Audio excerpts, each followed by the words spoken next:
नमस्कार मंडळी, मी कशीच बारे कोकण चाकरी म्हणे ह्या यूट्यूब चॅनल सगळ्यांचं पुन्हा एकदा सरचे स्वागत करते. तर मंडळी, पावसाचे दिवस सुरू आहेत आणि आता नुकताच पाऊस गेलेला आहे आणि आता आम्ही एका हिडन लोकेशनवरती आलेलो आहोत. आणि माझ्या मागे तुम्ही बघू शकता एका छोट्याशा जागेवरती आहे. तिकडे आता पाण्याचा प्रभाव थोडा कमी आहे आणि तुम्ही बघू शकता तरीसुद्धा थोडाच पाऊस पडल्या तरीसुद्धा किती पाणी साचलेलं आहे आणि इथेच गणपती विसर्जन वगैरे होतात. बघू शकता वाव, वरचं क्लायमेटही बघू शकता. मगापासून ऊन पाऊस पडत आहे आणि कोकणामध्ये असे जागोजागी असे हिडन लोकेशन असतात. म्हणजे तुम्ही रानातून कुठेही वाट काढत काढत गेलात तर तुम्हाला कुठेही हे नॉर्मल लोकेशन दिसतील.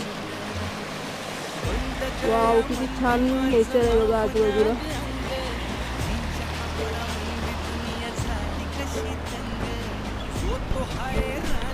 तर मंडळी, अशाच व्हिडिओसाठी तुम्ही आपल्या चॅनल सबस्क्राईब करा. पुन्हा व्हिडिओ लवकरच नवीन एका व्हिडिओमध्ये. तोपर्यंत बाय, काळजी घ्या.